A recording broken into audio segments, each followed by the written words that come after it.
Love it, love it, love it. So yeah, so just a little bit of history about the group.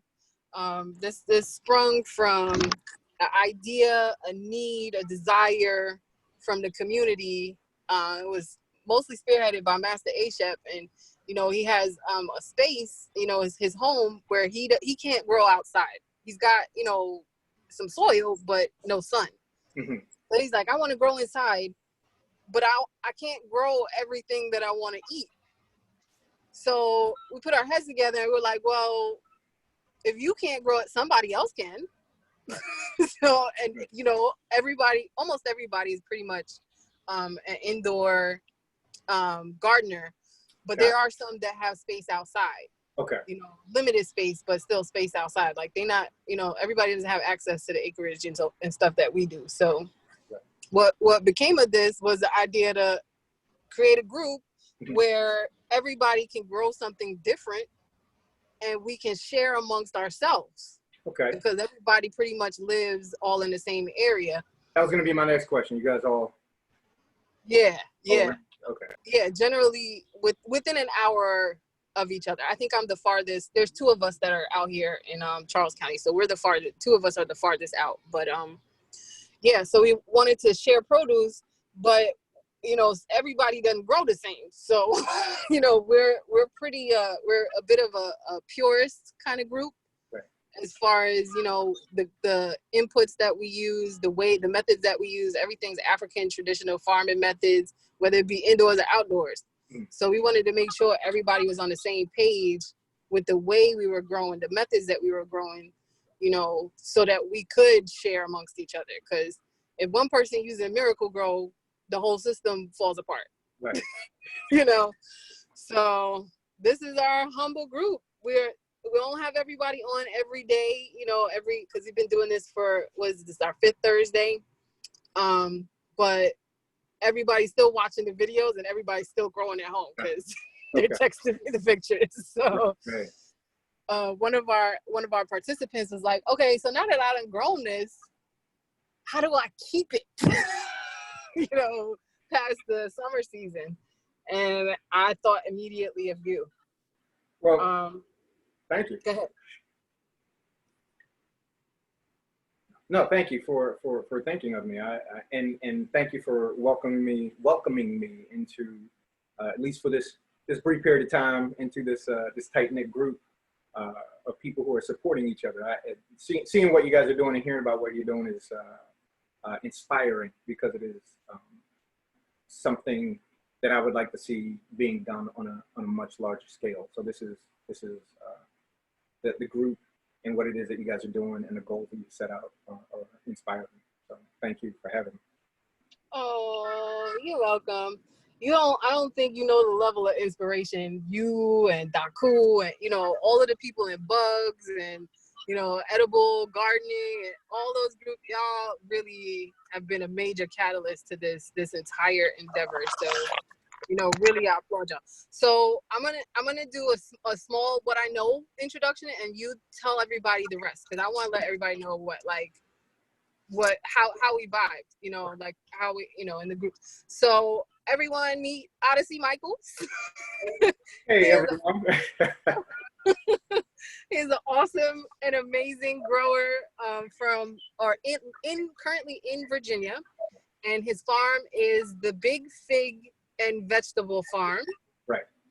And it's a little play on words. So I used to do stand-up comedy, and anytime I can get in a clean curse word, I will do that. So it is Big Fig in Vegetable. Oh, but so yeah. Vegetable.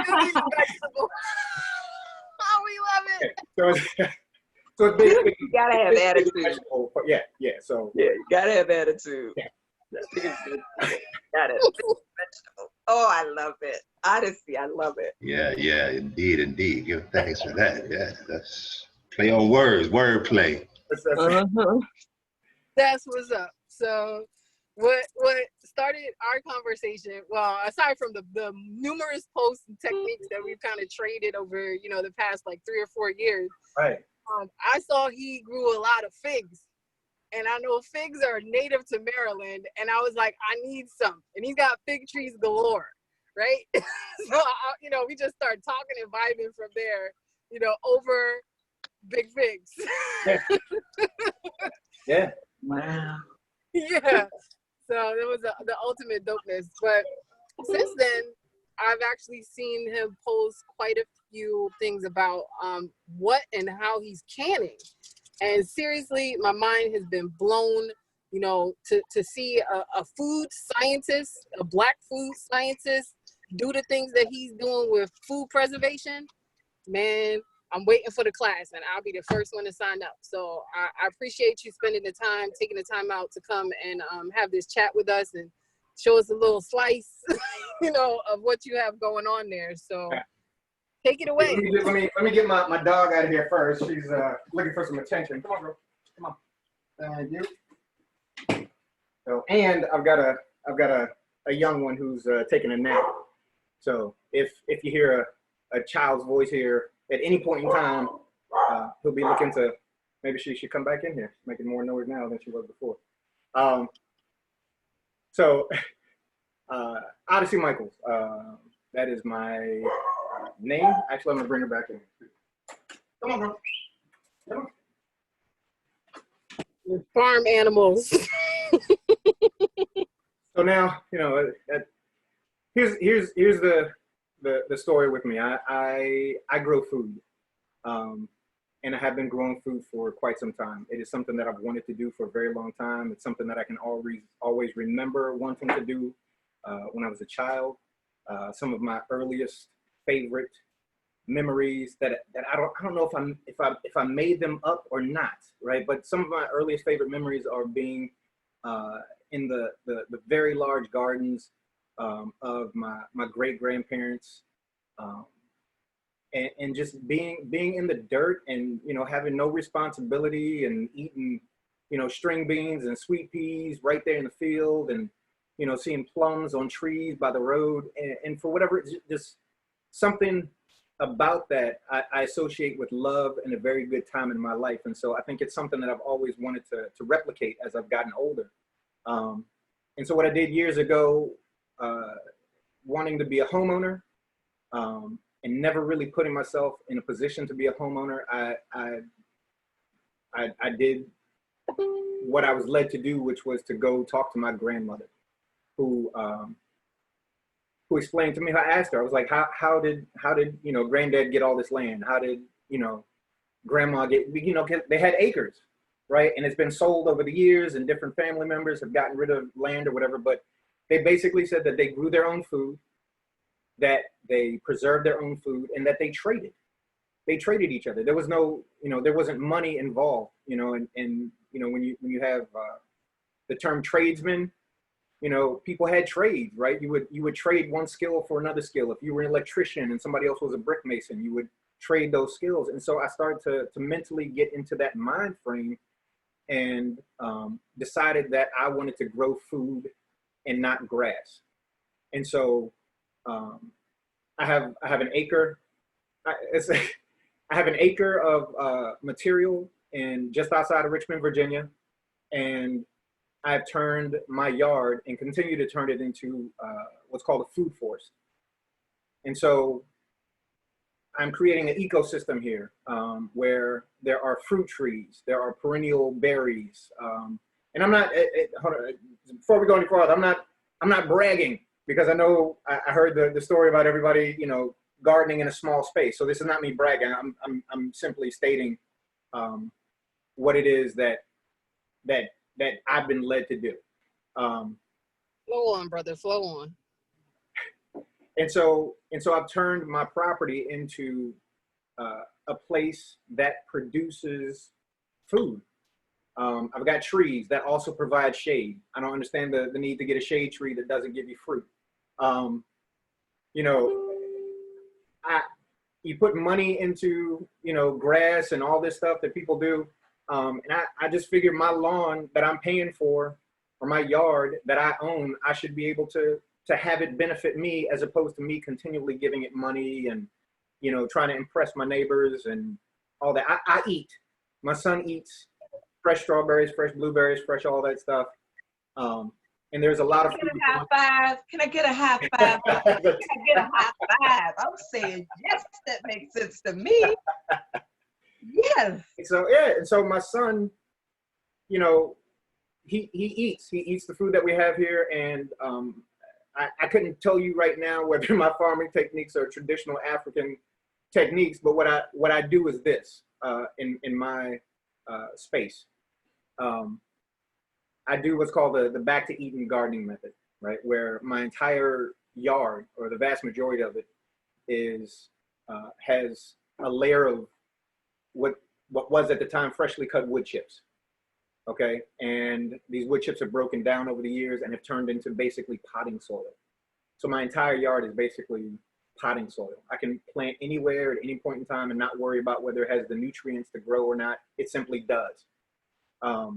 I have chickens here. I have 20 chickens, and so my fertilizer comes from the chickens, right? So I put everything into the chicken pen. The chickens scratch through it. They eat. They get really good food. They poop out gold and eggs. And I take that fertilizer from the chickens and I put that back into my yard. So the system basically multiplies itself. I feed the chickens help me eat. It gives me better food. I'm able to give them better food, and in turn, it just keeps cycling itself until, you know, it just basically sustains itself. So I say all that to say this: I end up with quite a bit of food left over, and so what I do is I preserve that food, because I think one of the important things of growing is to be able to preserve your food as well. Because if you're growing food and you're producing food, good quality food, and it's going to waste, it's not helping anybody.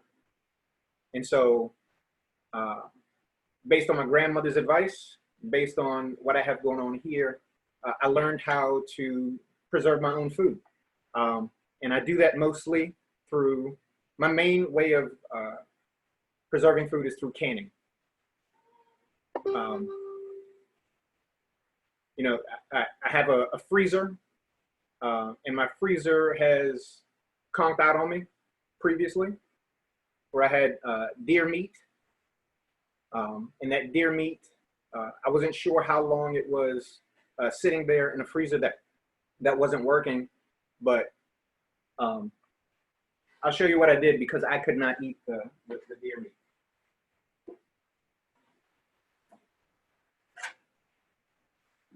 This right here, I don't know if you can see it. This right here is that deer meat mixed up with other vegetables that I had laying around, some stuff that was about to go bad. There's carrots in here, there's sweet potatoes, there is some green beans, some peas that were in my kitchen refrigerator, freezer, and just some regular potatoes and rice. And what I did was I took the deer meat and I stuck it in my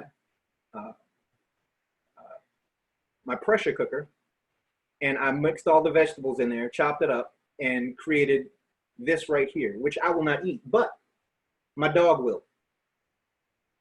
This is dog food. And I don't know if you shop for dog food at the store, but 12 ounce, 16 ounce can is $1.50, $2 a can. And so, yes. And so I saved my money. I had maybe 30 of these, and they're still going. She gets a cup of it a day, and I add it to a regular kibble. But basically what happened was, since my freezer went bad and I had the ability to preserve this food in a different form, I was not wasting money, right? I was not wasting a resource. That deer that got, you know, taken down by my friend did not go to waste. I didn't just take the meat and dump it because it was bad. I was able to take it and turn it into something that is shelf stable. This takes up no space in the refrigerator, right? This is sitting on a shelf in my living room. No electricity. Once this is canned and preserved, this is good for 18 months, 3 years, 5 years. Whenever you pop it open, if it smells good, it's good to go, right? The line about canning, and people say, how long is that gonna last? The line about canning is, when in doubt, throw it out. So if you got something that's been canned, hey buddy, you finishing that? Why don't you go finish your nap? But I'm in a meeting, okay? You wanna come say hello? Come on, say hello. Come on, buddy. No? All right. Hi, sweetheart. So Was that the kid or the dog? no, that's my kid. Yeah. Oh, okay. Yeah. Could be. I mean, the dog sometimes will hold them. All right. Right. So, canning is my go-to method. It is my favorite form of preservation because it lasts so long when done correctly, and it takes up no space anywhere in an electrified appliance. Right? You can freeze things all day long, and that's great. But again, it takes energy to freeze things, and you are at the mercy of electricity. In a storm, if the electricity goes out, your food goes out. If you're away for a day or two and something happens to that unit where you don't know about it, it just shut off because it's in the basement, you don't go check it, or it's in the back room, you don't go check it, that food is gone. And so that is one of the reasons why I love, come on, buddy, come say hi. Come on, you gotta come say hi. This is Eli. Eli, you wanna say hello, buddy? Hi, Eli. Oh, let me show my face. Hi, sweetheart. Say hello, buddy. We love watching you eat strawberries and blueberries. Oh, yeah. You gotta. Look how healthy. Go sit down for me. Look, you can watch. You can watch me. All right. I'm making some popcorn in a little while. He's a great commercial. He looks so healthy. He's a cool baby. He's a cool baby. I like him. And so canning. I pressure can, I water bath can, which is what most people start out with, and I will show you that for water bath canning. And I'm if I'm going over any material that any of you guys already know, I apologize. I'm sorry. I'm just giving you. No, we don't know anything. Okay. All right. So water bath canning is the easiest, quickest way to get into canning. You can do it as long as you have a jar, right? So when you're canning,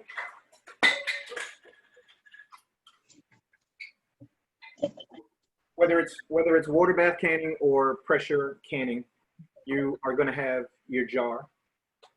There's different brands. There you go. You're going to have your lid, and then you're going to have the ring. Okay, so it's a 3-part system. All right. So what's going to happen, regardless of what you're canning or how you're canning, you're going to have to sterilize all of these things. Okay, and sterilize basically means wash it at the hottest temperature that you can.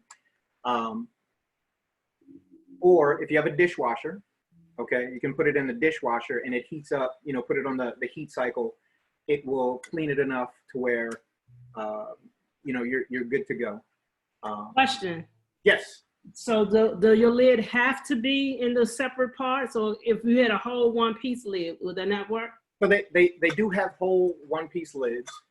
They generally, like my jars come with the whole lid that's just one piece. Got you. Now, did you get that for canning, or you just got that as like spaghetti? I got it with the intent of using it because it's mason jars with measurements on it. Right. I bought it with fruit in it, but I got it with the intent of using it for canning when I got my pressure cooker. Gotcha. So you can do that, okay? You absolutely can use that lid, all right? And there's nothing wrong with it.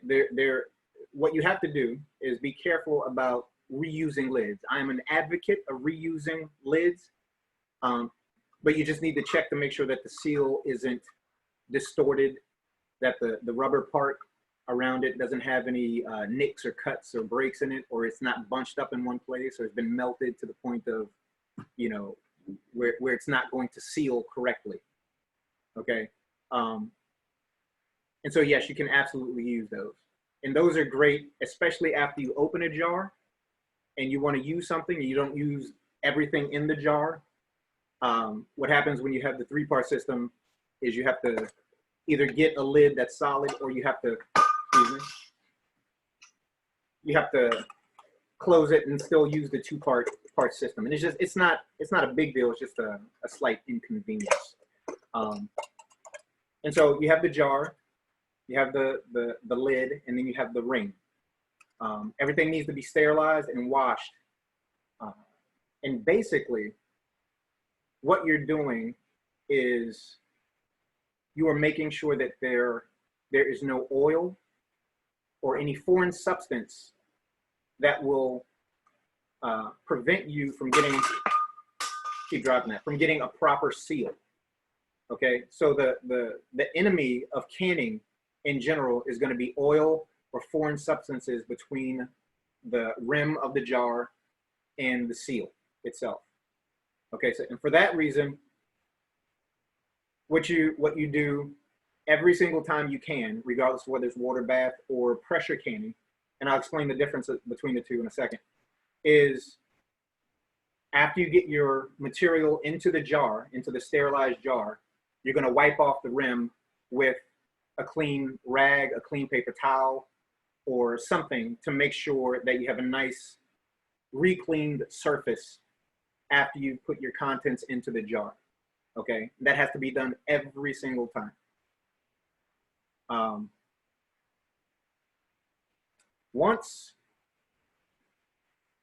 right, so I'll tell you this. Water bath canning and pressure canning are two different things. You have, in the produce world, or in the meat world, or in anything that we eat, you have high acid foods, and then you have low acid foods, okay? High acid foods include things like citrus, right? You know, a lot of your fruits are going to be high in acid, okay? And so for that reason, you can go with a water bath system for securing the lid to the jar, okay? Because what happens is bacteria is less likely to grow in a high acid environment, okay? And unfortunately, I don't know the exact number above which it needs to be in order for it to be considered a high acid. I want to say it's 7.5 or something like that. And anything below that is going to be considered a low acid product, right? And so for low acid products, they have to be pressure canned, because what happens is in the pressure cooker, because the way that it's constructed allows the internal temperature of your pressure cooker to get to a temperature that you can't get to through regular boiling, right?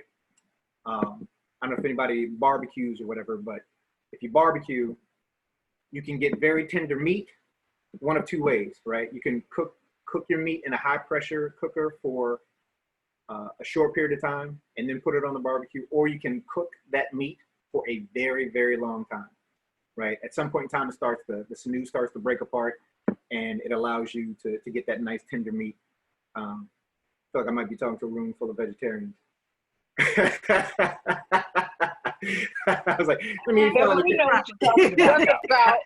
Let me find a different. Nice tender mushrooms. Yeah. There you go. Yeah. And so for low acid things, greens, you know, any meats, anything that's pretty much not a vegetable or that doesn't have vinegar in it. So like when you think about people pickling things, those are things that generally you can pickle something using salt and vinegar and put a top on it, and it'll last you for years. And that is because bacteria does not grow in that environment. But the pressure cooker allows you to heat up whatever is inside of your jars to a temperature that will destroy any bacteria that can cause sickness or illness. And I don't want to say botulism, but that's pretty much what it is.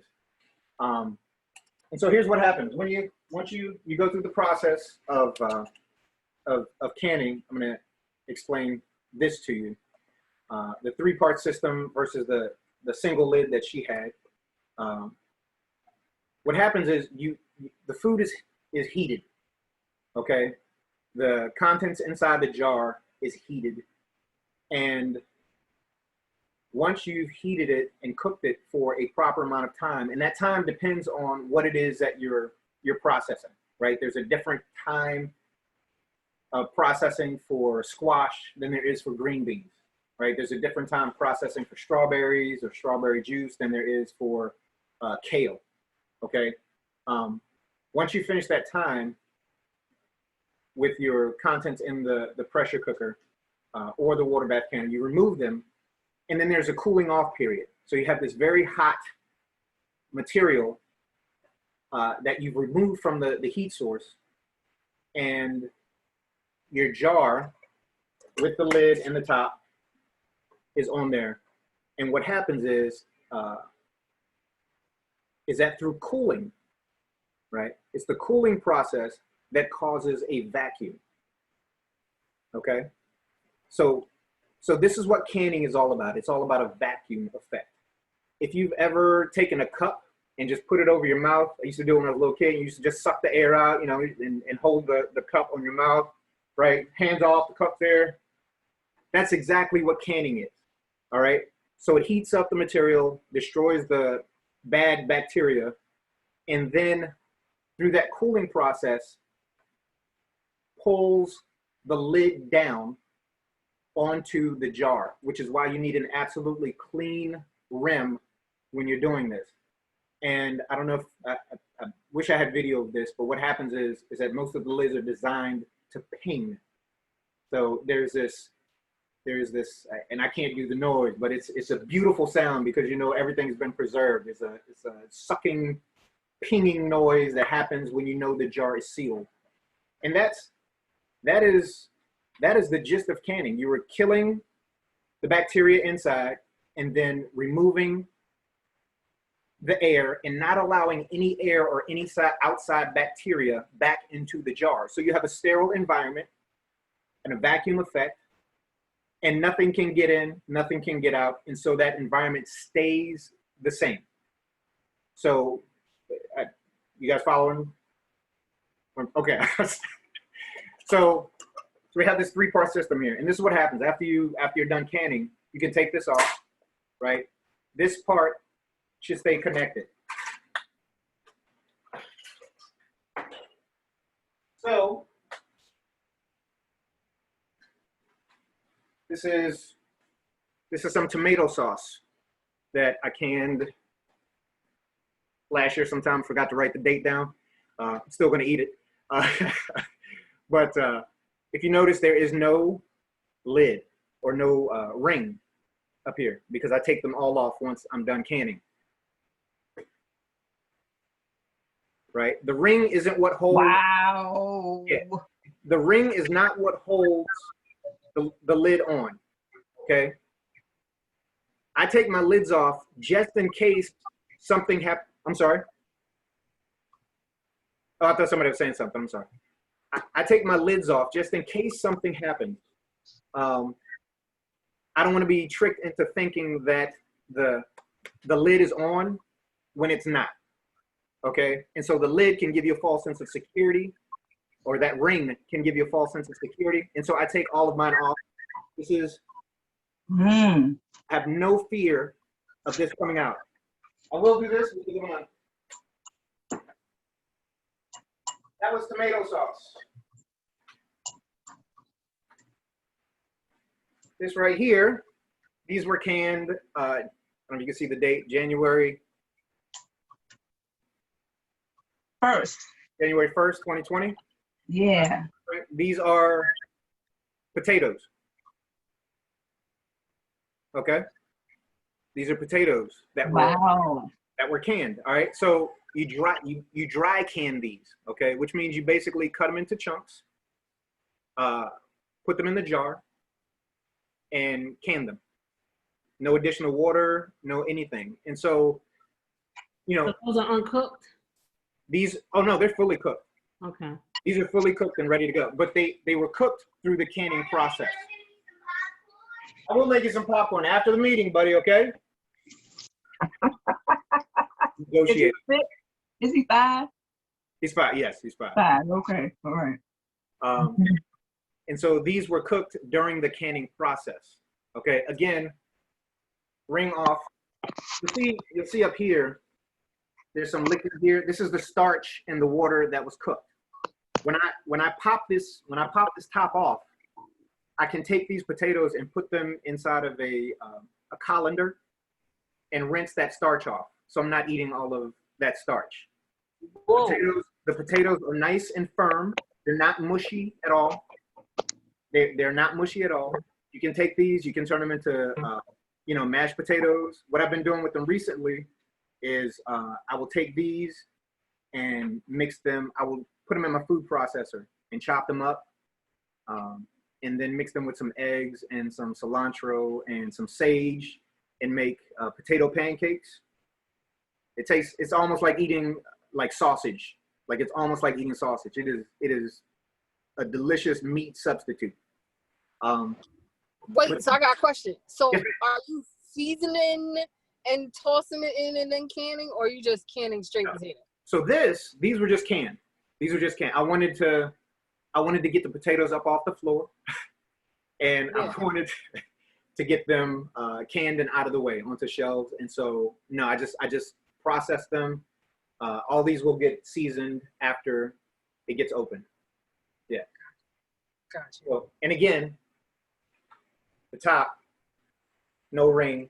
It's the vacuum seal that keeps everything fresh. So. Okay. Yes, sir. Question. Yes. So the process is simple, is making sure the container is sterilized. Yes, sir. And when we cook the food, Mhm. without the food cooling off, just put the food in the container and put the top on it. So as it cools, it seals it.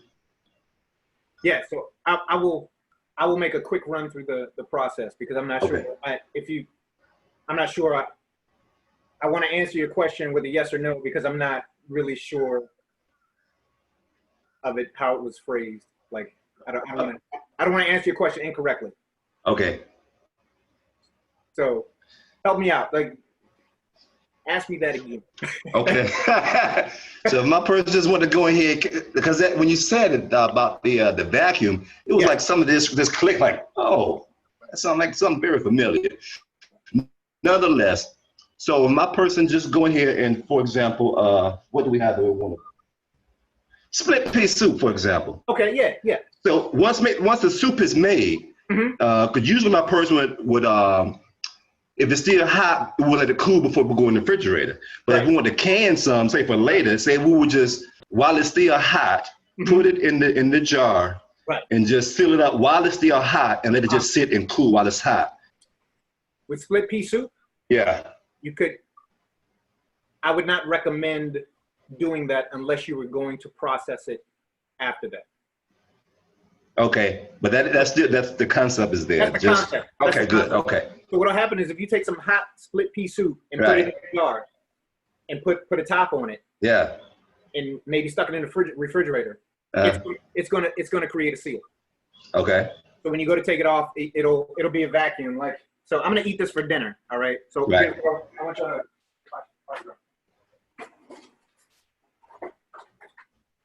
All right. So are y'all listening? Yes. All right. Let's see where my microphone is.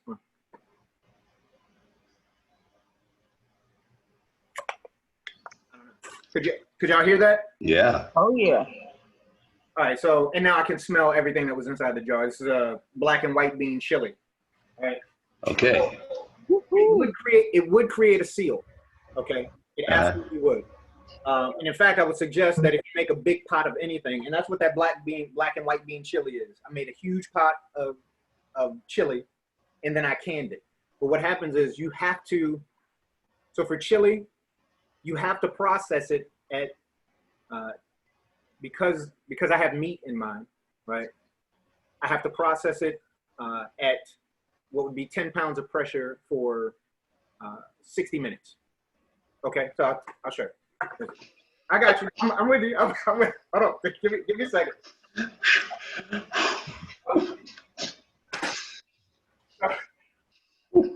I will show you this. All right. This right here. I told y'all need to not miss this. This right here is a pot, right? Oh, she got it. What happened? right, so this is my pressure cooker. All right, so this is the bottom portion of it, and this is the top portion of it. You can see the seal on the inside. There is a this is a locking valve right here. Oh man.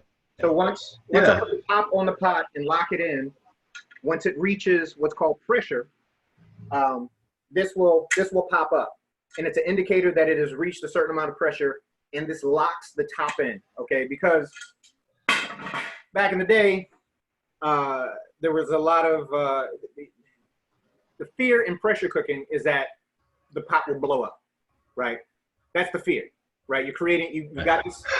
All that noise was scary. All that noise was scary. You got this thing that has pressure in it, right? And the way they used to make the pressure cookers was you had these flaps that would come up and you would screw the tops in. So some people weren't screwing them on correctly, okay? So you have one that's kind of loose or whatever, you got pressure coming out, people aren't paying attention, explosion. You know, stove goes one way, pressure cooker goes another way. Everybody else is scared to use pressure cookers. I have a very inexpensive, cheapo Walmart brand pressure cooker. It's a Presto 23-quart pressure cooker, and it does the job. And I'm not looking to spend $700 on a pressure cooker to get. They get expensive. I don't need this one. Does what I needed to do, and it cost me $60 on sale. So you have this locking valve, and then in the center you have the this is the vent valve. I don't know if you guys can see it. I'm sorry. Yeah. All right. So on the inside there are, sorry y'all, there are holes on the inside of that valve, and then one straight through the center, which when you crank the heat up, the liquid inside cooks and forces steam out of the top. Okay, so what happens is once that locks up, once the steam starts venting is what it's called, you let it vent for a certain period of time so that the temperature inside the jars and the temperature of the water kind of come to a meeting point.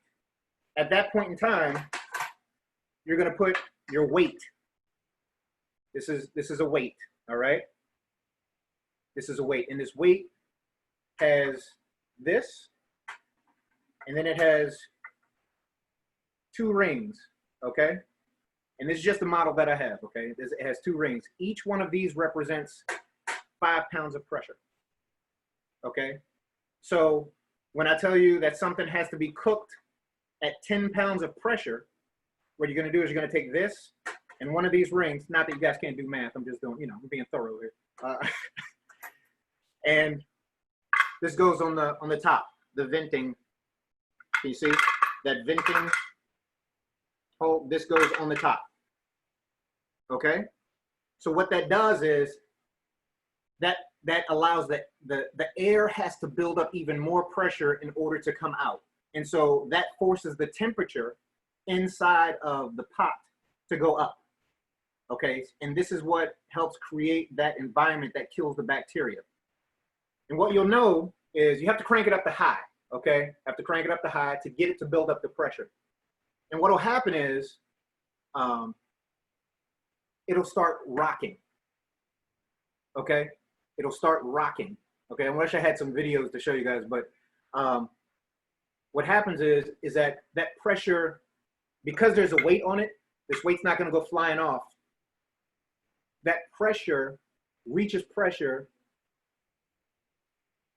pushes up, and then goes below that pressure. So this goes back down. And so this simply continues to rock back and forth as that pressure reaches that pushing level and back underneath that level. And so this will rock, right? And you'll hear the air coming out or the steam coming out while it's rocking.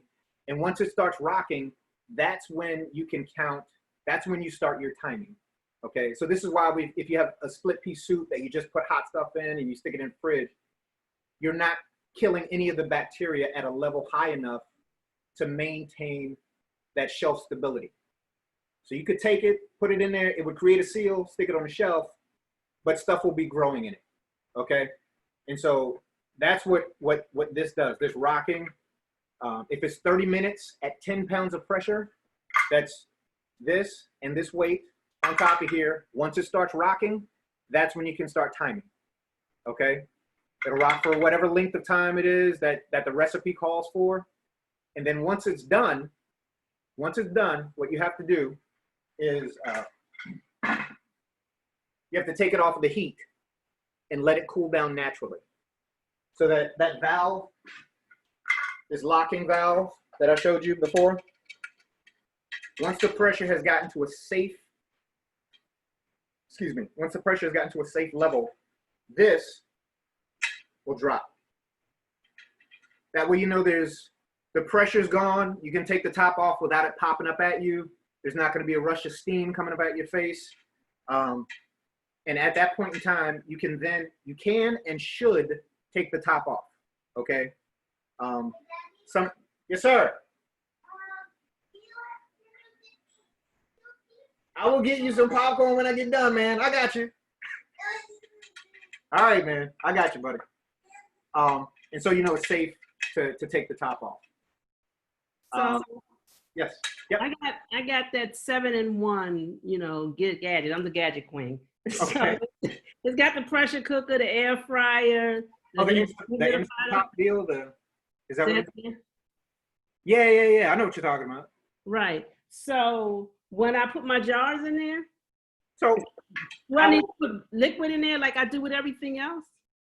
I will be very honest with you and tell you that I am not familiar enough with those to be able to answer that question. But what I know of canning is that it takes liquid all the way around. I can't imagine. It could work out, but I can't imagine canning without the liquid there and without something burning. But I don't know how those units work. Right? Yeah, on the Instapot, they say not to use it for canning because it can't guarantee the pounds of pressure. Yeah. So my pot it says it does canning. That's part of why I bought it. Right. But it also is an air fryer, and it also dries out. You know, it's like a 7-in-1 thing. Right. Like I said, I've heard of people using it, and so I would recommend it, but I can't speak to it enough to tell you anything about how they work or why they work. So. Fair enough. Yeah. Yes, you're gonna have to read directions. But it's you probably still have to go through all the steps that he's gone through with the preparation. Sterilization. Eli, I'm gonna make you some popcorn, but you gotta let me have my meeting, okay? Yeah, I wanted to do the canning, but in all honesty, I was really scared of the pots jumping around. So that's why I was like, let me just get a gadget that does it. Right. So what I absolutely recommend to anybody doing it is like, especially for the first time, second time, third time, fourth time, is don't be doing anything else. Right? This is not something that you want to, like, I'll get to it. I'll write my paper while I'm doing this, or I got to go shopping for something while I'm, no. While you're doing this, until you're comfortable with it, until you're sure of the steps and every single step and not missing anything, and write it down on a piece of paper, have a checklist, go through it. Don't put yourself in a position where you are responsible for something else while this is going on until you're, good enough to, and when I say good enough, I just mean the safety procedures involved in it so that you don't have a pot blow up on you. That's all I'm saying. That's real talk. You could easily forget to take the temperature off of high once it starts rocking.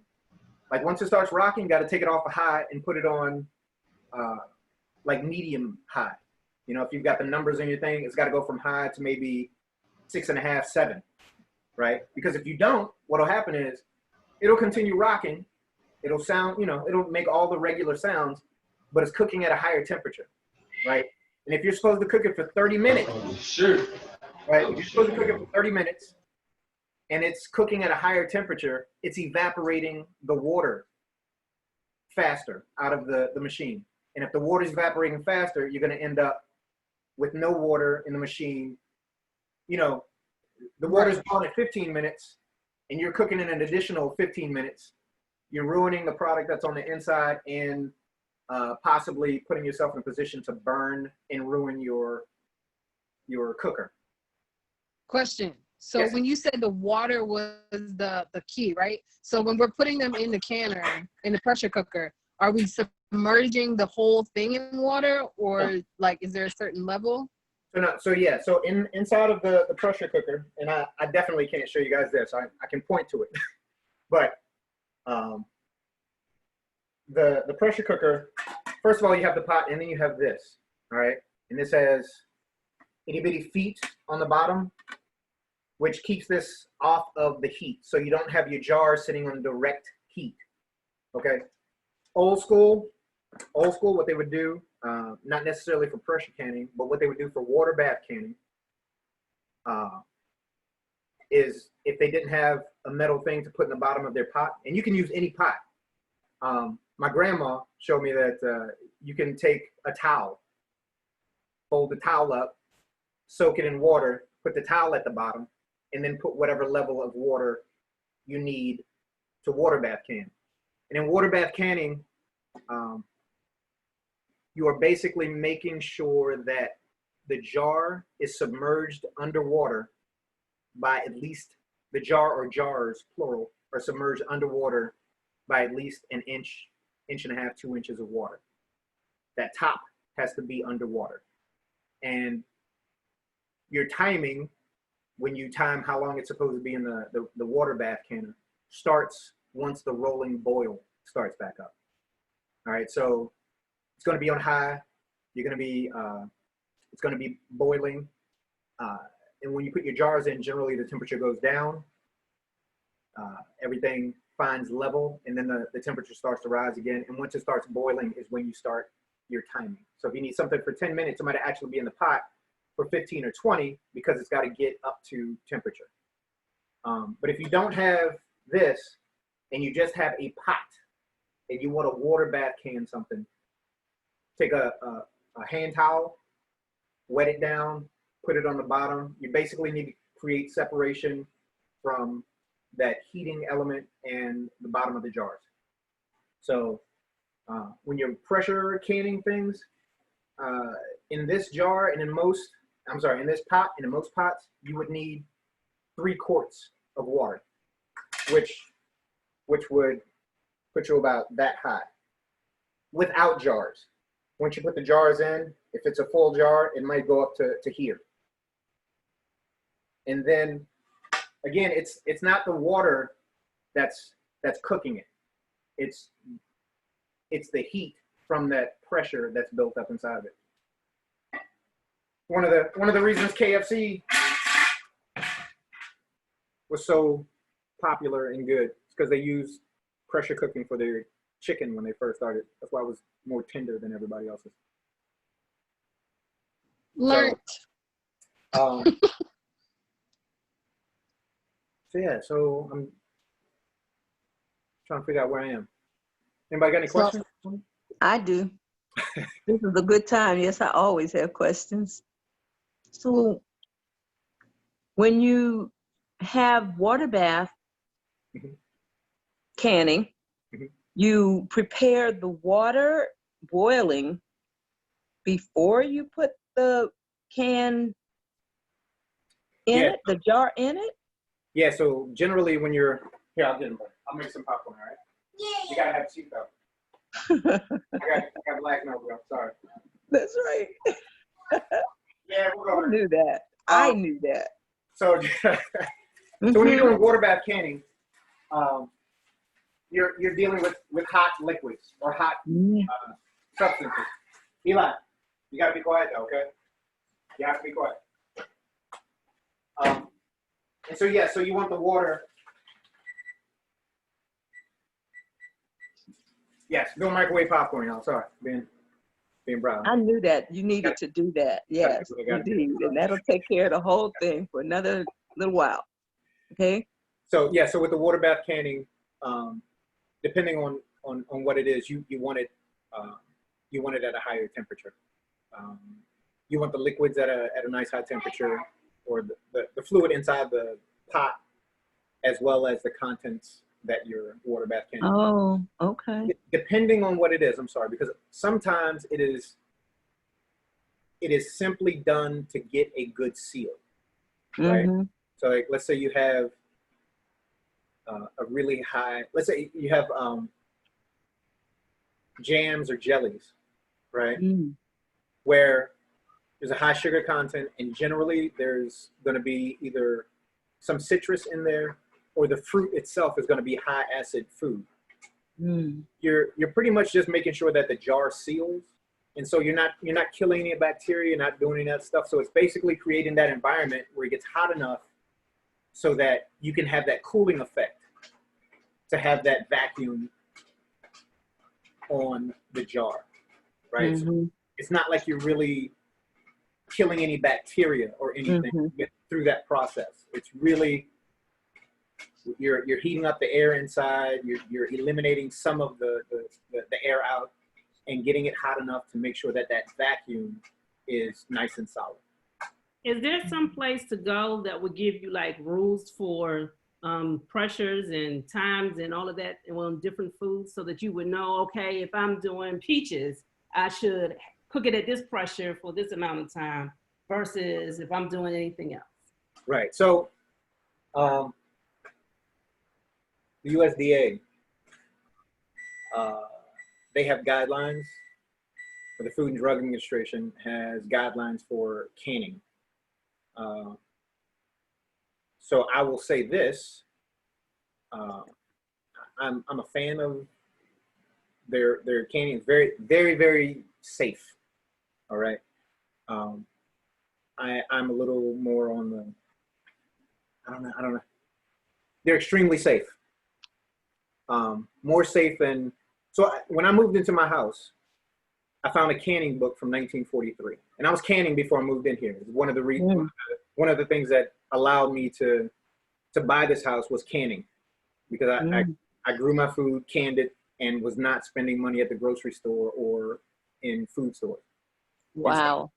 So, I found a cookbook or a canning book from 1943, back when they were doing victory gardens, and Americans had to preserve their own food in order to live. Like, it wasn't a joke. Like, you had to grow your own food, can your own food.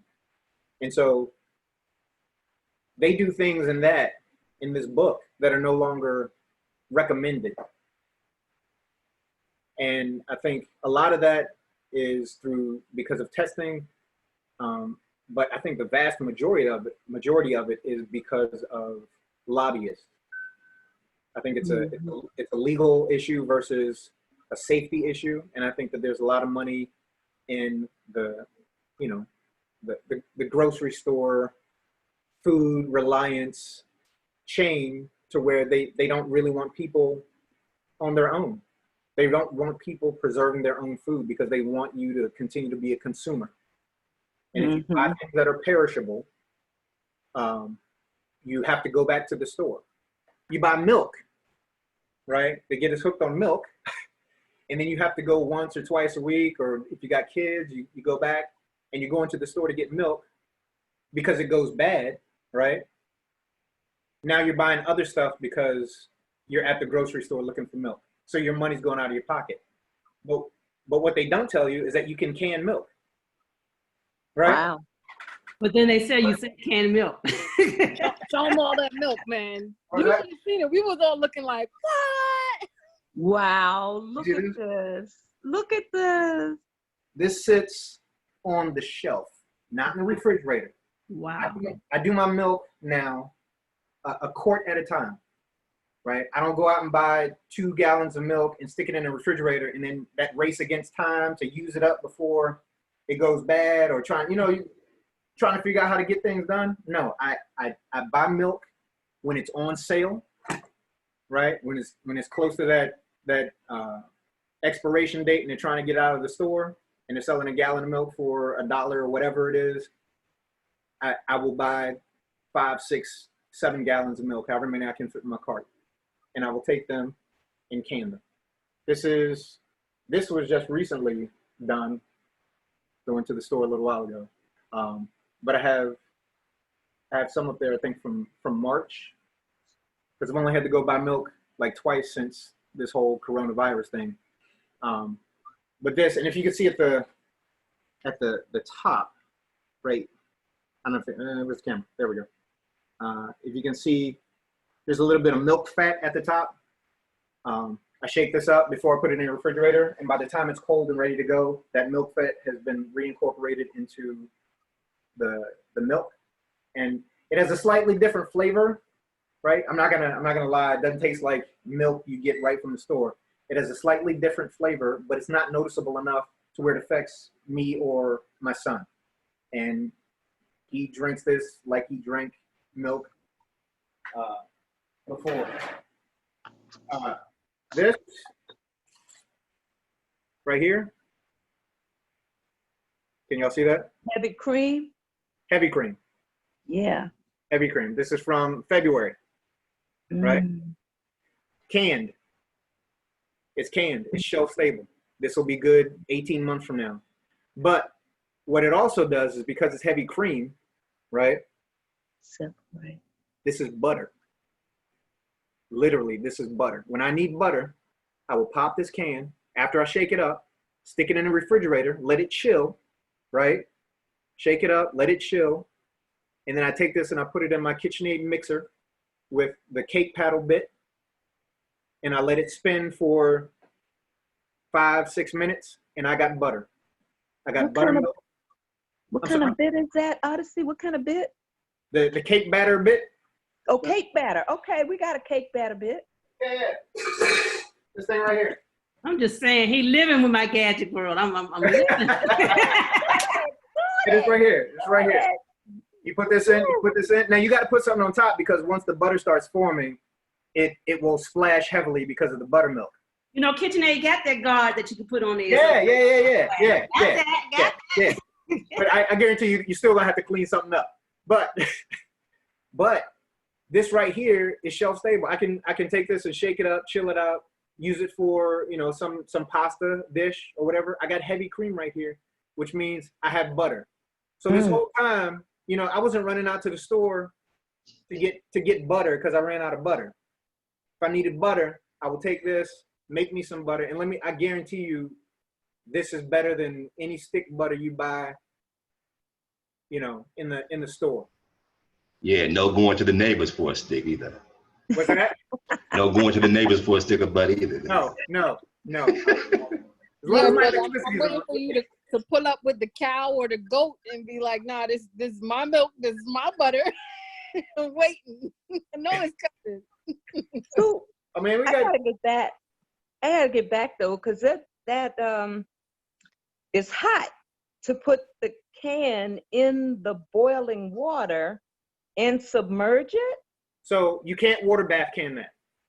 That has to be pressure. I'm sorry. That has to be pressure can. The milk, that's good to know too. Yeah, the milk and the heavy cream has to be pressure can. Okay. That's done at 10 pounds of pressure for 10 minutes. Okay. Take it out, let it cool off, stick it on the shelf, and again, I got butter and heavy cream and all that stuff. That's good to go for a while. See, Mama did pressure cooking, but we didn't can with the pressure cooker. Okay. So I'm semi-familiar. But about that water bath, getting that jar into that boiling water sounds dangerous to me. So, how do you? Thank you for asking. I appreciate that. So some of the other tools that I use for that is I have the funnel, right? This funnel goes inside. It's a wide funnel. It goes inside the jars. Mm-hmm.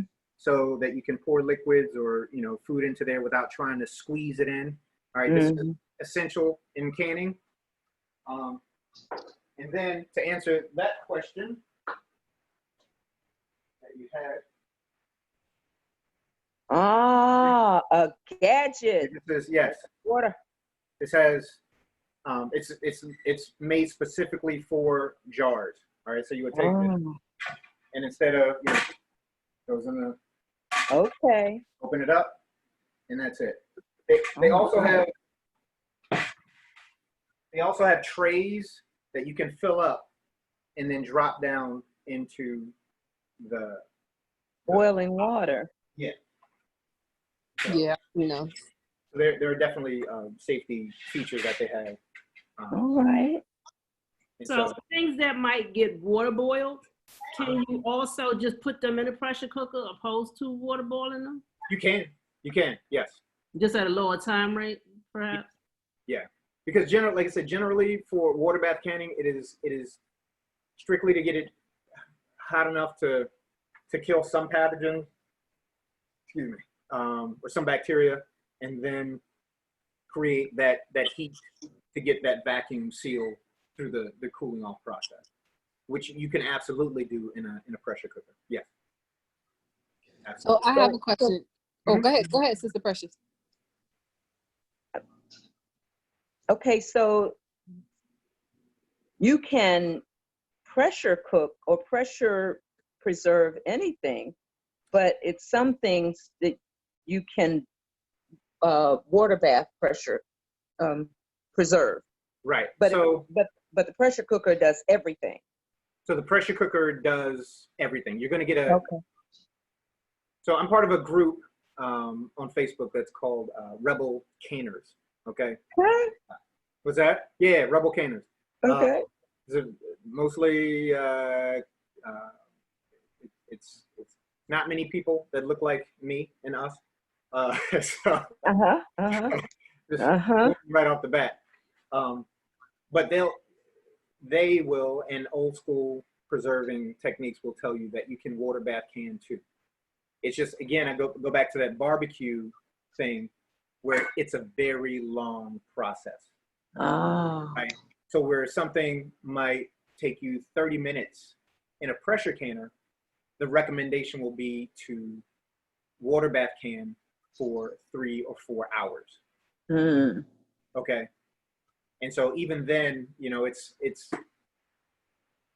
I mean, you can do it, but it's to me, it's a questionable thing. And since pressure cookers are relatively inexpensive, Mm-hmm. my suggestion would be just to get a pressure cooker.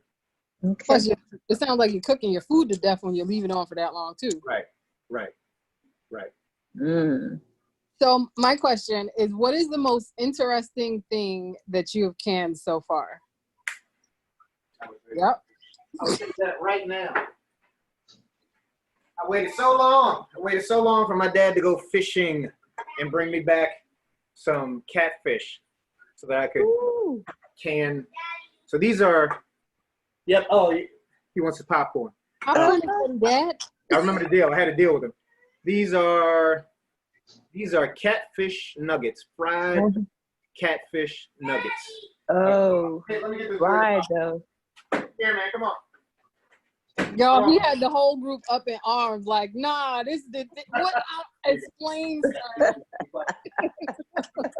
That's right. It's easy. No. Just work with me here. You know. So, yeah, can y'all see this? I can't tell what y'all can see and what you Yeah, can't. yeah, we see it. All right. So these are fried catfish nuggets. This, to me, is the most interesting thing I have canned to date. So that book that I told you about, the 1943, it's a Kerr jar canning book. They have a thing in there for canning anything: fried chicken, fish, turkey, anything that you can think of, anything that you eat. They have a way of preserving it.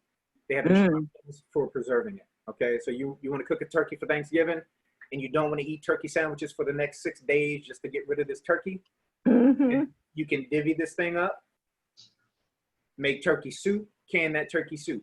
If you just want to can the turkey by itself, so you can make turkey sandwiches 6 months from now, you can can the turkey by itself. If you make a big pot of spaghetti, right, or spaghetti sauce, or whatever it is you make a big pot of, instead of sticking it in the freezer, right, or again, forcing yourself to eat spaghetti sauce for the next 5 or 6 days to get rid of it, you can can it. Okay, these catfish nuggets are delicious. I'm gonna tell you that right. Like they were good when I cooked them, and I think the canning process made them get even better. Cause Stop playing. no, I'm not even joking. Like you pop the top on these things, and it's kind of like if you open a can of tuna fish, right? Like sometimes it's because it's not a smell that I'm used to. You could kind of say it's unpleasant, right? Mm-hmm. But once you heat it up, right, and in the microwave, because I don't know if it's because of the oil or whatever, but if you put these things in the microwave, it takes 45 seconds to a minute to get them crispy. Yes. Wow. The texture, they're not mushy, right? Like a lot of people would think they're mushy, that the fish would fall apart. It's like they just came out of the frying pan. All right, the texture is good. It's still got a crisp to it. What you see in this can, right? It's kind of hard to imagine that it actually tastes and feels good. But I'm telling you, like, and I'm just excited about him bringing home more catfish. I don't even eat catfish like that, but I just did it to experiment with it. Right. Have you ever done anything like oyster mushrooms, like high moisture type stuff? So, you mean for a canning? Yeah. I have not. Like fried oyster. Can you make that a project and then come show up? You'll have to tell me what kind of mushrooms you're looking at. Yeah, listen, I'm willing to try it for sure. Okay, cool. Are there any concern with any type of item? Like I know you were talking about canning milk, which is usually refrigerated when you already buy it. But is there any concern with things that come from the refrigerator to then can it and put it on a shelf after it's been refrigerated? Is there anything that you could think of that would be problematic, maybe? No, I mean you don't want to. Obviously, you don't want to do spoiled food. So the story about the venison, the deer meat that I had in my freezer. You know, it was still cold. It was still cold when I got it, but I didn't know how long the freezer had been off. I didn't know what was going on, and I also didn't want to throw it away. And so I made dog food. Honestly, like there's not much difference between the dog food. Like if she hadn't eaten it, you know, like if the freezer didn't go off, I would have eaten it in some form or fashion, probably close to whatever it is she's eating. Sorry. So other than that, no, I don't know. Let me hold on one second. So I have this right here. I don't know if you guys can see it. This is, and I have 4 quarts of this. This is strawberry juice that I haven't decided what I'm going to do with it yet. It's been in the refrigerator for a week. Tell them about the steamer. What's that? Yeah. So that was So this right here is one of the other things that I use to help preserve food. This is a juice steamer. And what this does, I had no idea what it was until, I don't know, 7 months ago or so. This will extract juice out of whatever fruit or herb or whatever you put in it. You fill the bottom up with water, and it's like a double, what do you call them? A double broiler or double boiler. And the steam comes up and it forces the liquid extract out of the fruit. And so that quart of juice that you saw was like pure strawberry juice. Like, I don't even, it is so good. Wow. I can't even describe it, but that's been different from the moonshine pot. The moonshine pot. What's that? It does look like the moonshine pot. It does. It's basically what it is. But that I have to decide what I'm going to do with it, and I need to do that soon. But I have no fear of putting that in a position to be preserved for months or years. Yeah. So again, the rule is, and that's the rule that I follow, is like, if when in doubt, toss it out. Like there's nothing that I have here that I preserved that I am that tied to where I'm like, let me, I'll just risk it. Nah. If something is funny, if that popping noise, that vacuum, that air going back into the can, if it's not the sound that I like, I'm chucking it. Right? If it smells different than what it's supposed to smell, I'm chucking it. I'm not gonna risk any of that stuff for my life or my son's life. It's not even, but that's the rule. That when in doubt, toss it out. And I haven't had any problems with anything. I've had seals fail, but I've never eaten anything that has made me ill from anything that I preserved. And I've got stuff that's, a year and a half old that I eat. So for self-sufficiency purposes, how long do you think you could go right now with what you have canned without a refrigerator or a freezer?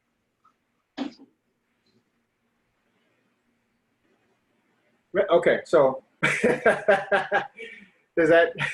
So I've been stocked up for a long time. Like this. I'm gonna tell you this right now.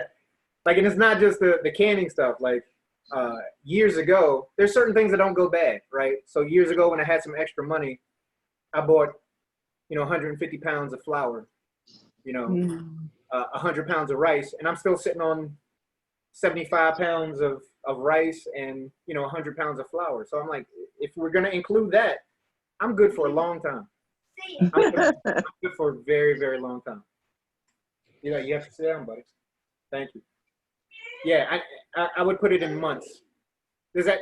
So I don't know if that includes like stuff in my front yard and backyard too. Like I'm good. Yeah, you're on it. You're on an acre plus you can. So right. That's something that the average Black person in America can accomplish. Right. So how long could you make it right now? Like with your skill level, we all know there's levels to this. Right. But with what you got going on right now, I don't have to leave. I don't have to leave my house. I don't have to leave my property for anything. I don't have to go. That's impressive. I don't. Look, folks, there's somebody in this world doing it, y'all. That is impressive. As far as all this is concerned, my main reason for doing what I'm doing, like not the main reason, one of the main reasons that I'm doing what I'm doing is not to showboat, not to have people pat me on the back, and I'm being very serious about this. It was to be an inspiration, right? It's my yard to be an inspiration. I want people to come to my yard and look around and go, I can do that, or I want to do that, right? I want to change people's mindsets of, instead of, I want to get a house so that I can get a yard so I can cut my yard and, have it look nice. For who? For what? Like, what are you doing? Like, what is your idea of nice looking? Like, I'm a single full-time dad with limited income, right? Like I know I live within my means. I didn't want to spend time outside of the house to earn extra money, right? For superficial things. What I wanted to do was spend time with my son. And so doing this allows me to not make extra money, even though every now and then I do make extra money by selling produce. What it does is it cuts down my expenses, right? You can either bring in income or you can cut down your expenses. I don't have to go to the grocery store. I don't have to, there's certain things that I don't have to buy and spend money on, which means I don't have to go out and spend that extra time and effort and energy and hours away from him doing. So I just looked at the equation differently. It's either bring in more income or cut your expenses. And I've cut my expenses and I'm living better because of the way that I'm living. And I get to hang with this little dude who begs me for popcorn and interrupts my Zoom meetings. I mean, that's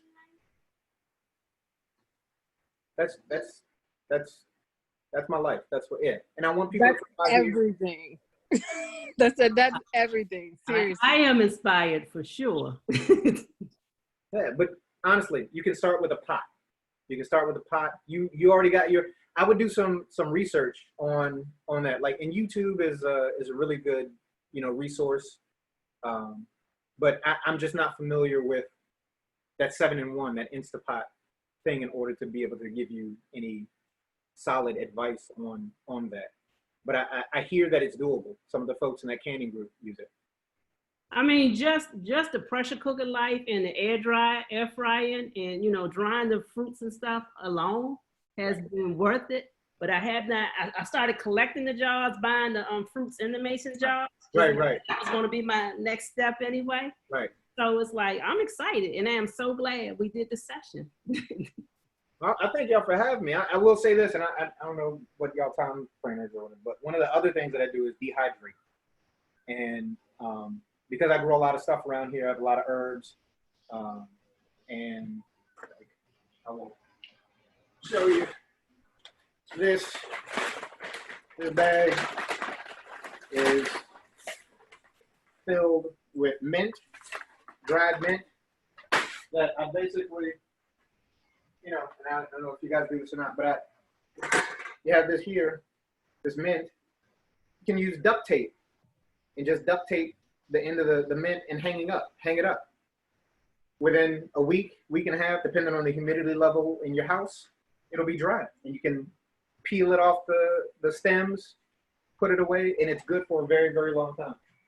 And that's what I use to make my tea, along with the stevia. So that's, I'm trying to cut out white sugar. I'm trying to cut out spending money outside. If I can eat it, right? If I eat it, I'm trying to grow it, right? And so stevia is one of those things. The sweetener it's delicious to me. So you got a stevia plant? Yes. Wow. Yes, I have several, and that's a plant that you can grow inside, and it's a perennial.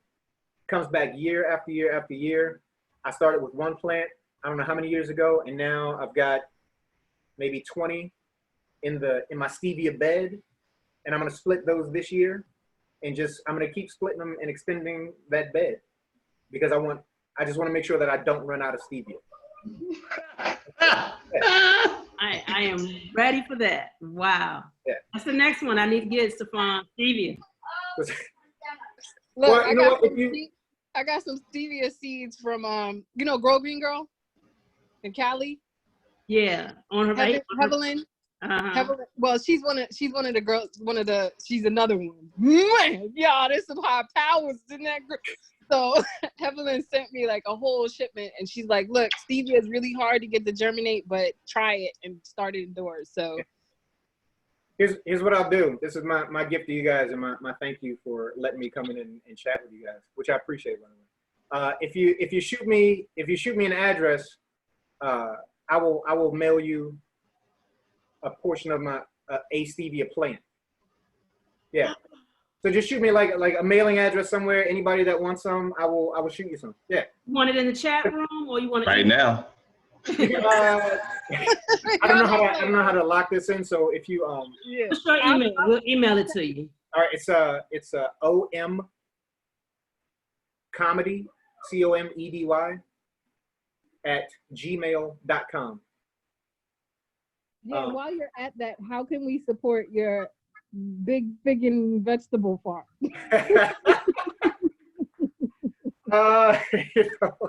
And what's the email again? It is OM comedy COMEDY @gmail. Eli. Gotcha. Buddy, @gmail.com. Hey, he's a hype man. Mm-hmm. Thank you so much. You're welcome. Thank you. Seriously, thank you for having me. Anybody got any questions for me? Like, seriously, I was just talking. So I don't know. Yeah, one more question. My person stepped away for a bit, but just to get confirmation, as you go back and watch the video later, you spoke about 3 forms of canning, preserving. One was just when the food is cooked, to go ahead and let it seal in this sterilized jar. And the other 2 methods was the pressure cooker and the water bath. So so the water bath and pressure cooking are the 2 main two main forms of preservation that I use. Yeah. And it depends upon the type of food. And then pickling. I'm sorry. That's Okay, yeah. So that's actually 4. Yeah. Okay, cool. And it just depends upon as far as the 3 ones, just the cooking, the pressure, and the bath, based upon how much heat needs to kill any bacteria that may come back. right. So whether That will determine. the difference Okay. between the two is based on the acidity level of the product. So any high acid foods can be water bath, and any low acid foods have to be pressure can. Yes. And I it's think you confused the chef because he's not saying that you can just take cooked foods and put it in a jar and then consider that canning. He's saying it has to be either pressure or water bath. You can't just do. It's not that there wasn't another step for that. When you were speaking earlier, I thought it sounded like you were confused about that, but no, that's not what he's saying. Yeah. Oh yeah. So you cannot just take a cooked product and put it in a jar and seal it. Like okay. Right. There has to be one of those two forms of canning based on the acidity level of the foods that you're preserving. Pressure cooking, water bath. Yes. Okay, So cool. here's what you could Gotcha.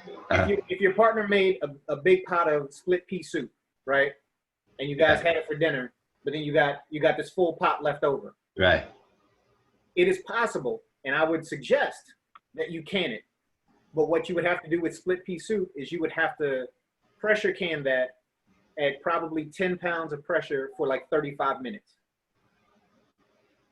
Okay, no pressure cooker, so we're gonna review the water bathing process. Right. The master of the water bath. Yeah. We're like, oh yeah, anyway. Oh yeah, baby. Get in the water. Ooh.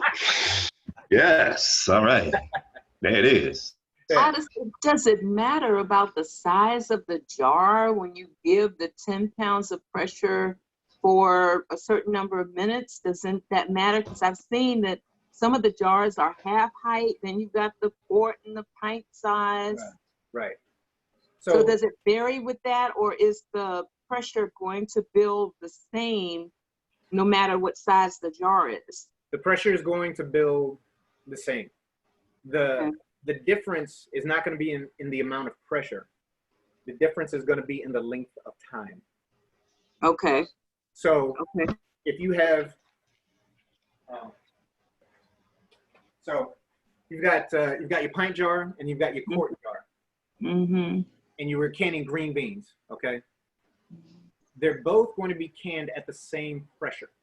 So they're going to be 10 pounds, right? So you're going to need that center weight and then one ring, right? Yeah. But what happens is the difference in the size of these jars. You're going to probably pressure can this for 20 minutes, 25 minutes, versus this at 30 or 35 minutes. And that is because that heat is going to take longer to get to the center of this jar than it is center of this jar. So heating everything through in this jar is going to take a little longer for that top heat to get to the center of this jar than it is this jar. So the pressure is going to be the same. The processing time is going to be different.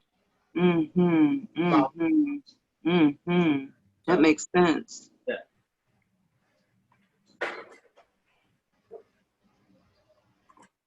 I didn't. Can you hear me better now? Okay, yeah. Okay. So I heard you say oil is pretty much the enemy in this process. So what do you do with things like garlic, where you want to do like a garlic in like olive oil or something like that? So there's not even in the old canning books, there's no recommendations for garlic. You can pickle garlic. Wow. You can pickle it, right? You can have it as part of a meal. Like if you were, again, you make a big pot of spaghetti and you use garlic in spaghetti. That's something that you can do. But if you just want to can a jar of garlic, there's no recommendations for that anywhere that I'm aware of. Right. But pickling is a whole different story. Yeah, I'm trying to avoid that because me and the salts, I'm trying to stay away from preservatives in general, even if they're natural. So canning right now, like you really have shown a major light on it. Right. So I will show you this real quick. Where'd it go?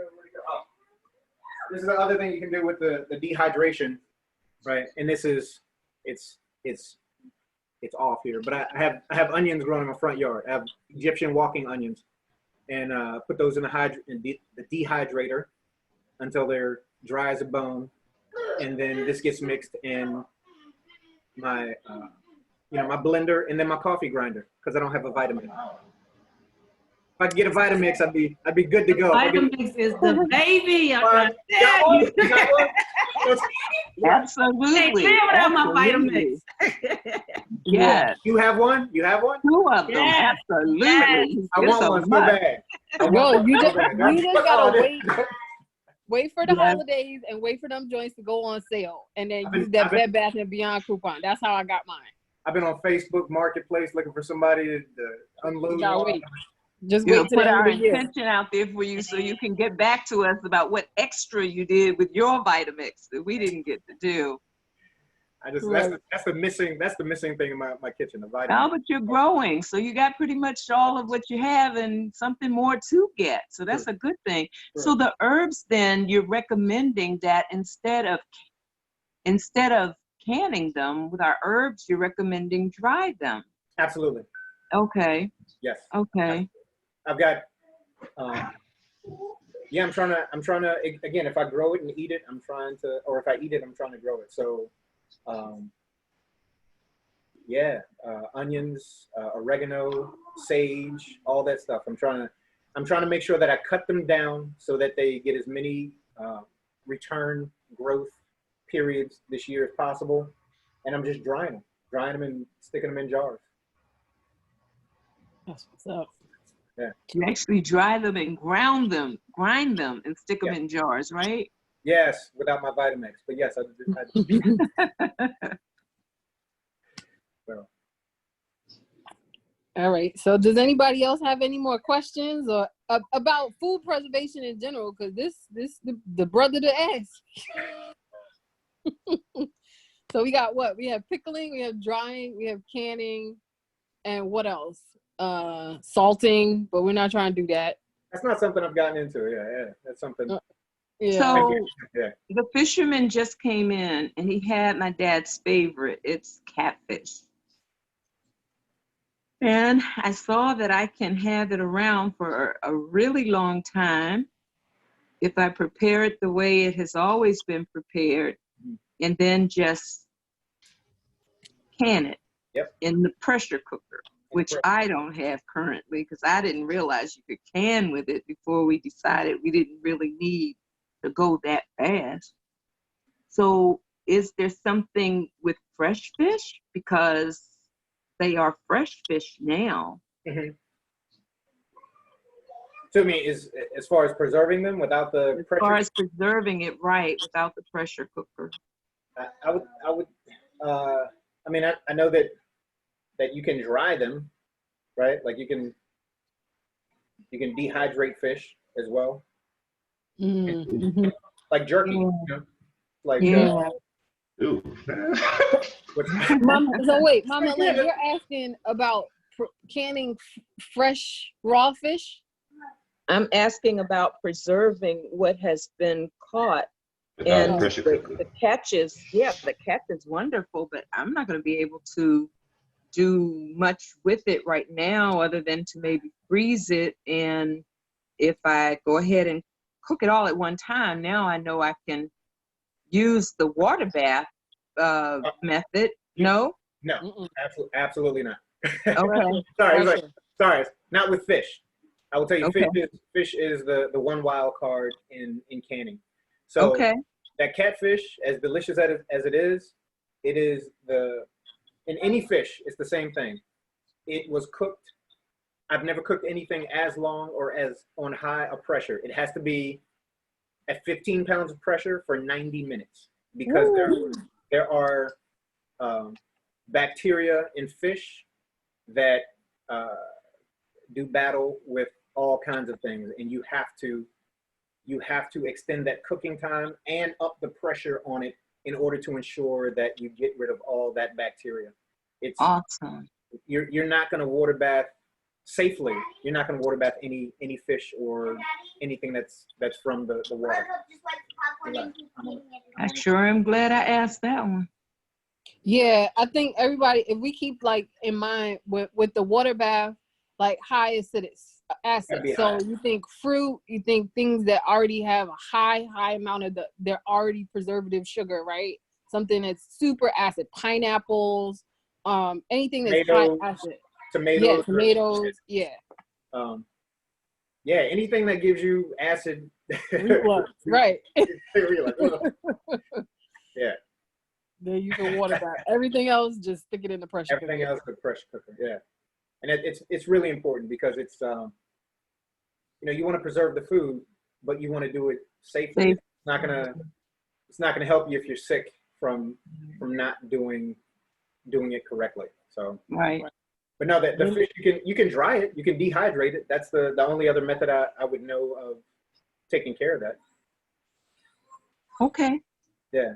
All right. Well, I'm going to creep along and probably just work with it for right now and see where we go in the future. Yeah. Inspirational.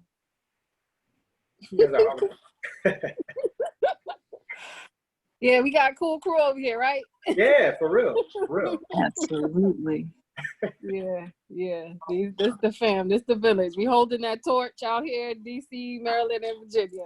You now part of the family. So Absolutely. And I want to visit. I'm looking forward to it.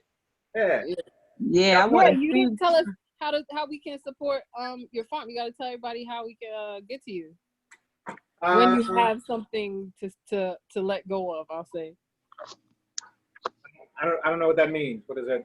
Like, cause you sell stuff occasionally, so. Yeah. So I mean, it's just usually when an abundance of things. You can only eat so much lettuce, and I got. I could challenge myself to eat more, but I'm not going to do that. So I put packages together and sell them to folks here. But yeah, everything I have is fresh and has to go out soon. But I will tell you this: if you guys ever have to or ever decide to do a road trip, if this Corona thing dies down and y'all decide to make a road trip, put me on the. Yes. Stop number one. Yes, you are on it, Odyssey. Yeah, sure. I'll depending on when it is, we can do a meal from the yard and cook it up right there and hang out this on the seems patio. like something to do. Let the goats. I'm gonna need my fig cuttings though, so I'm still waiting on. Me too. I tell you, they're the city. I'm in Washington, D.C., and there right at Constitution Avenue is a fig tree that I have to raid on a regular basis. And it is just like a public tree. They tried to turn me off talking about there are little worms in it, but it really just doesn't work because I need a fig tree. I don't want one, Odyssey. I need a fig tree in my yard. That's how that goes. So to hear that you're doing the vegan thing,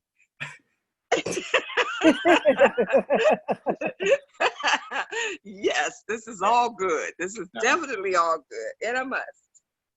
Thank you. Thank you, guys. I appreciate it. Mm-hmm. So Go ahead, now, Mama. I just want to know, like, is there a business, a cash app, where do we know we can find you now? So we got we taking the love offering. Cash App is Big Fig and Vegetables. Woohoo! Venmo is Big Fig, the letter N, and then the word vegetables. Big Fig and Vegetables. Vegetables with an S? Yes. Yeah. Okay. Yeah. We got you. Yeah. Seriously, if you guys haven't sent them already, your addresses, and I'll be more than happy to shoot y'all some stevia whoever wants it. I think everybody does, so you might as well get them. And like stevia, because it's already established, it just multiplies. Like they're like bunching onions, right? Like so, they'll come back next year, and there'll be more next year, and you can take those and split them. And then the year after that, there'll be more, and you can split those. Yeah, just like sage, mint, lemon balm, all of them. they're also easy to root too. Oh, So, nice. yeah, it's just difficult getting them from seed. That's like but once they're there, you're Right. We got project, y'all. Yep. Y'all ready? Everybody got extra pot. I'm looking for my pressure cooker. Girl, Yes. it's somewhere in that basement, somewhere, Barbara Lane. You're gonna find it for the end of this week. You know, without a doubt. Yeah. I'm like just feeling really super empowered right now. Just with Indeed. the idea of knowing that I could pressure cook things. And it's like, and I love fresh fruit, but it always go really bad. So now it's like, I'm going to be a cannon mama up in this piece. Yeah. For sure. And I'm so glad because I've been, like I said, I've been buying the fresh peaches, you know, with the jarred peaches just for that purpose, so that when I'm done with the jars, I could reuse them again. That was one of my other questions too. I'm glad I talked till I can remember. I could buy those lids. Is it like a standard size lid that I could buy that would fit like most of these quart size jars? The jar that you have, it looks like it's just a regular mount lid. So that's it. Like if you go into a store. So what I'm saying is, because I'm looking at this rubber seal that's inside this jar, and I'm not sure how many times for real this thing would do what I need it to do. Right. So can I buy lids to replace this once this is done? Like solid ones? Like the pieces like you have. Oh yeah, absolutely. You have to get jars with them. You can get those. I mean, they sell them. You can get them at the dollar store. Mm-hmm. I've seen them at the dollar store, Walmart, Home Depot, Lowe's. Yeah. They sell them all over the place. That's up. That's nice. Thank goodness they sell them all over the place. Oh, can we get that Cash App again? $. Big. Is it two separate words?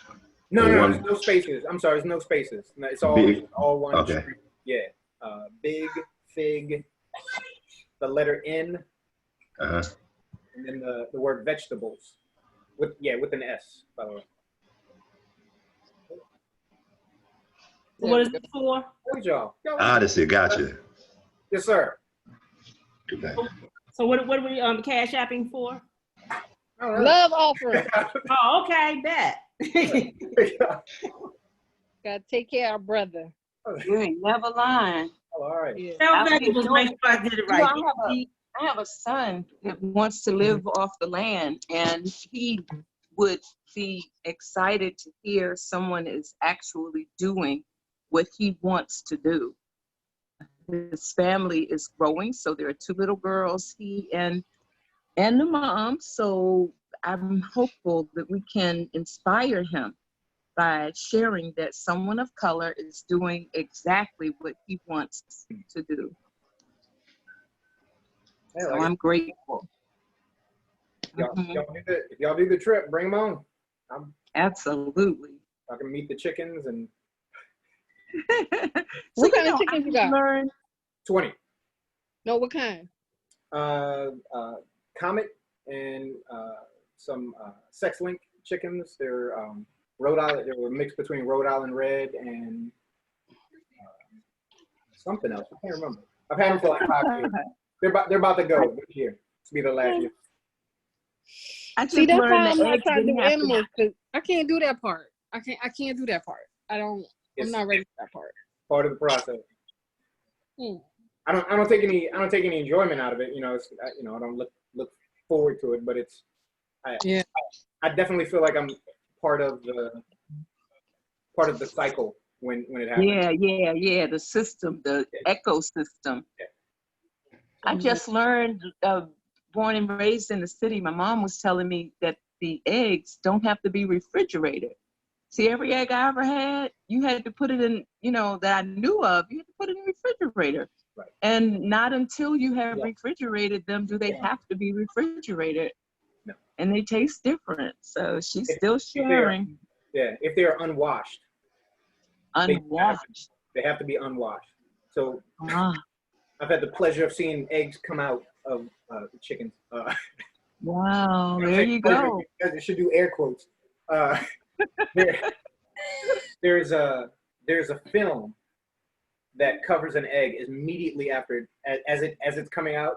there's a film that dries almost instantaneously. And so as long as that covering is there, it helps to keep, again, it's that seal, right? It's the same thing as canning. It's that seal. Yes. It keeps air from getting in. And it's Embryonic, that embryonic sac. and so as long as it's minimizing the amount of air and outside bacteria that's getting in, they last longer. So in Europe, they don't wash their eggs. They set them on the counter. As long as they come out clean and don't get any debris on them, they just set them on the counter. And I used to do that, but people would freak out that they weren't refrigerated. So when I would sell them, like these have not been refrigerated, and they would freak out. So I just started washing them and putting them in the refrigerator because it's just easier than fighting people on that one. Right. All right, Well, y'all. Yeah, we don't want to let you go. This has been real. I've been really real. I appreciate Thank you. it. Thank you. Thank you. Feel free to come back anytime with any more craziness or really any more reality. Shouldn't call it craziness because this is what we should be doing, And the first time he asked for the popcorn, just go for it, and then it's quiet. All right, he can hear Who's you. failing right after that? Don't help with his negotiating tactics. Want to tell us about that? I know. There he is with a happy face. Hi. Who was that? I'm glad to see you. Royal residence. Reset. He said, Hi, adorable. Is the popcorn good? popcorn? Is it? Oh, I want some. It's all I gone. think it was good. Empty bag. It's gone. What? He dusted that box bag off. Get down, Eli. You have to get down there. You're so adorable. All right. I gotta go feed him. Yeah. Okay, we'll talk to you soon. We'll That's stay okay. close. It was a pleasure meeting all of you. Really. Oh, Thank the you pleasure so is much. mine. Peace now, balance and Thank blessing. you. Yes. Hotep. Yes. Peace. Mm. Thank you, brother. What's that handshake? What's that? Oh, wait, what was that? High five. Yeah, okay, that was good. That was good. It was almost like a. There we go. Oh, I'm Mr. leaving, Precious, guys. you gonna Thank lead us you. in a Yes. ancestral blessing, please? Yes. Before we leave, I think that it is great to do some uplifting for our energies, especially in this season where people are going through a whole bunch of things and dealing with a whole bunch of things. I just want to do a quick prayer, and right now, I just ask that, the God of the universe, the creator of all of us, the love of our souls, to step into our place today. I ask that you revive us. I ask that you fulfill us. I ask that you regenerate us. I ask that you speak to the hearts that are broken, speak to the spirits that are hurting, speak to the minds that are suffering, and give us peace and give us love and give us balance. I call for the ancestors to give us some help and aid us in the transition to peace and wholeness and healthiness. So as I pour the libation, I ask that you all call out names of your ancestors. Rose Porter. Dorothy Mattingly, John Mattingly. Or Hall. Bertha Tucker. Okay. George. Al Tucker. Joe Hall. Okay. Josephine Engle, Patty Harper, Wilson Pickett. Okay.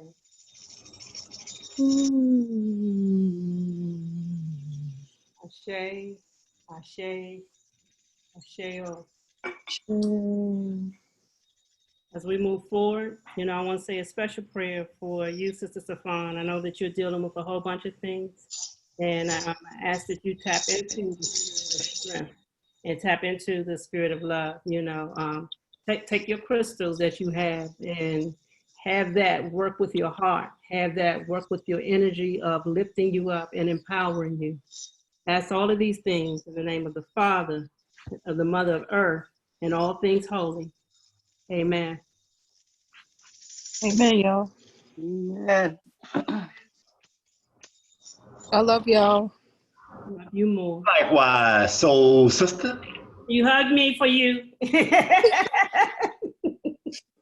Yeah, indeed, indeed. Yeah.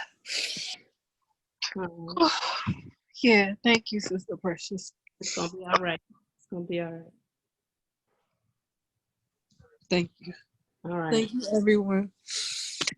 All right. So, yeah. Our final class next week. It is the powerhouse. All right. But not our final meeting, but just our final class. That's right. That's right. Absolutely. All right. So I will see y'all anytime on the other side. Right on, right on, right on. I love y'all. Do us. Likewise. Love you. Heads up. So. Okay.